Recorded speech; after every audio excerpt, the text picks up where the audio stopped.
रिया के चेहरे पर आज एक अजीब सी चमक थी। आंखें हंस रही थी और होठ गुनगुना रहे थे, जैसे हर लड़की के मन में अपनी ससुराल के, पति के और घर परिवार के सपने पलते हैं। वैसे ही रिया ने भी कुछ ख्वाब पाल रखे थे। 21वीं सदी की पढ़ी लिखी तेज तर्रार लड़की रिया आसमान में उड़ रही थी। जैसी सोच रखी थी वैसी ही ससुराल पाई थी। सुखी, संपन्न और सबसे महत्वपूर्ण, घर के सारे लोग पढ़े लिखे व प्रबुद्ध थे। रिया का मानना था कि पढ़े लिखे लोगों से तालमेल बिठाना सहज हो जाता है, मानसिक खटराग नहीं होता और ज़िंदगी आसान बन जाती है। ससुर जी नामी वकील हैं, सासू जी एम.कॉम तक पढ़ी बहुत बड़ी समाज सेविका हैं, देवर एम.सी.ए की पढ़ाई कर रहा है, ननद फैशन डिजाइनर है और पति आरव एम.बी.ए तक पढ़ा हुआ एक बड़ी कंपनी में मैनेजर है। सगाई और शादी के बीच ज़्यादा समय नहीं था तो रिया ने ससुराल देखा नहीं था, बस वीडियो पर आरव ने घर दिखा दिया था। बढ़िया शानदार बंगला था। सगाई के बाद 2 महीने में ही शादी हो गई तो ससुराल वालों से ज़्यादा जान पहचान का मौका नहीं मिला रिया को। पर रिया को लगा मेरा स्वभाव सरल और हंसमुख है, जो सबको चुटकी में अपना बना लूँगी, समझ लूँगी और घुल मिल जाऊँगी। ससुराल के सारे मेंबर से पढ़े लिखे समझदार हैं तो दिक्कत नहीं होगी। शादी भी निबट गई और रिया राघव का हाथ थामे एक नए जीवन की नींव रखने जा रही थी। पर यह क्या, रिया ने गाड़ी से उतरकर दहलीज पर कदम रखा कि आश्चर्य में पड़ गई और दिल को धक्का भी लगा। घर के गेट पर एक काला पुतला लटक रहा था, दूसरी ओर नींबू मिर्ची और बीच में लोहे की यू आकार की कोई चीज़ लगी हुई थी। रिया को अजीब लगा कि पढ़े लिखे समझदार लोग भी ऐसी चीज़ों को मानते हैं। ये जानकर पर रिया चुप रही। अभी तो पहला कदम रखा था ससुराल में, तो सवाल जवाब करना उचित नहीं समझा उसने। सारी रस्में खत्म करके घर के भीतर पहुंची तो रिया को और झटका लगा।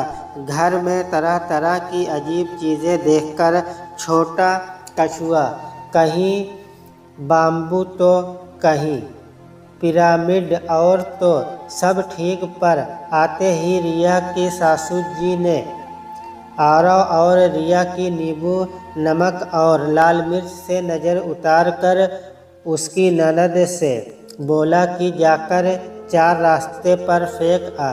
रिया को एक और शौक लगा। मन में पढ़े लिखे लोगों की जो परिभाषा बिठा रखी थी वह ध्वस्त हो गई। पर अभी कुछ भी पूछने का समय नहीं था, सो चुपचाप रिया सबका अनुसरण करती रही। सारी रस्में निपट गई। आरव का हाथ थामे वह अपने बेडरूम में आई। पूरे रूम में पूरी नज़र से बचाने वाले हर टोटके मौजूद थे। रिया को बेचैनी होने लगी, मानो पढ़े लिखे लोगों के बीच न होकर कोई झाड़ फूक वाले बाबा के घर में आ गई हो। थकी हारी सोचते सोचते कब नींद आ गई उसे पता नहीं चला। सुबह उठी, नहा धोकर नीचे आई तो सासू माँ ने कहा, रिया तुम और आरव अरुणानिधि स्वामी के आश्रम जाकर उनके आशीर्वाद लेकर आओ, बाबा जी की कृपा बनी रहेगी।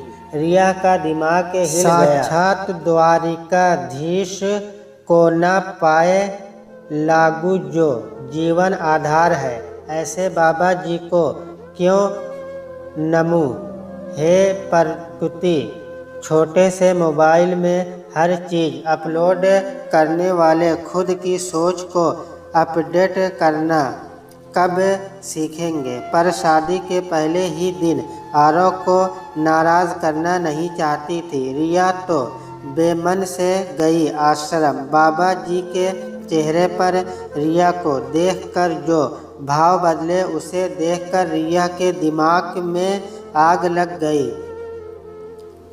भगवाधारी बाबा के ठाठ देखकर रिया को ताज्जुब हुआ।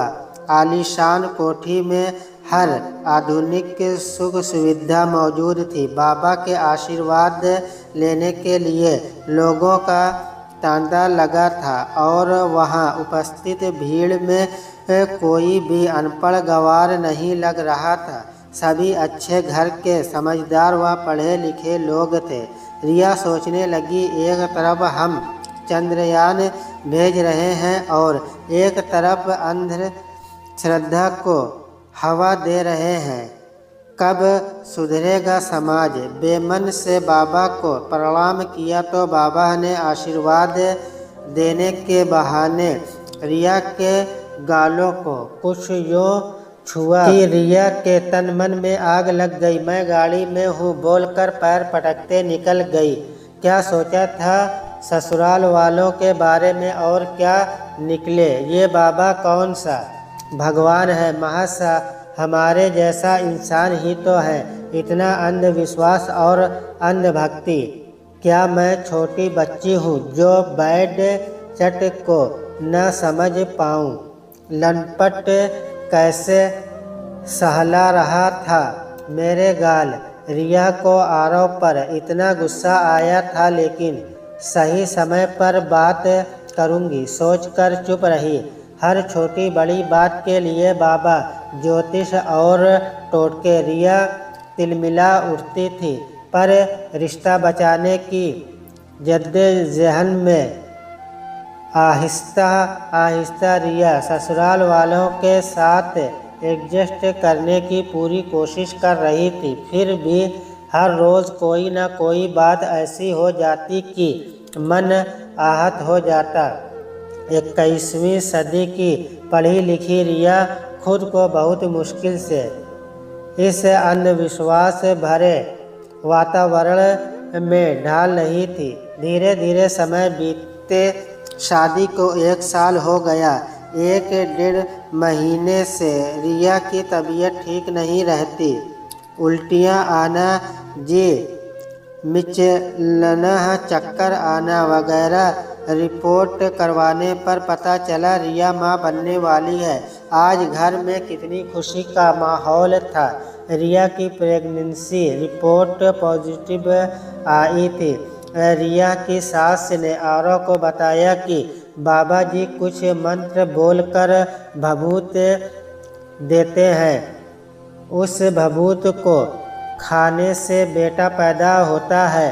पहले तो आरव भी भड़का कि यह सब अंधविश्वास है, मैं नहीं मानता। माँ के रोज़ रोज़ के दबाव ने और कुछ बेटे की चाह की भीतरी लालसा ने उसे उकसाया, जो राघव भी रिया पर दबाव डालने लगा। रिया, मेहरबानी करके मान जाओ ना, माँ का दिल रख लो। सुनो, मुझे बेटे की चाह नहीं, बस माँ की खुशी के लिए चलते हैं ना बाबा के पास। सिर्फ कुछ भभूत ही तो खानी है तुम्हें। अगर इतनी सी बात से बेटे का मुंह देखने को मिलता है तो क्या बुराई है। रिया गुस्से से कांप उठी। आरव, बीज को बोए 1.5 महीना हो गया, जो बोया है वही उगेगा। क्या खेतों में ज्वार बोने के बाद किसी भभूत के छिड़काव से गेहूँ उगते हैं। पढ़े लिखे होकर बच्चों जैसी बातें मत करो।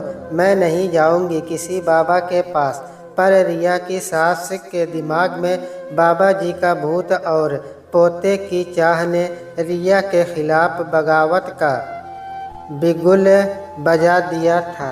सो वह सुबह से शाम तक रिया को प्रताड़ित करने का एक बहाना नहीं छोड़ती थी और इस बात को लेकर घर में हो रहे झगड़े व तनाव के आगे रिया को झुकना पड़ा।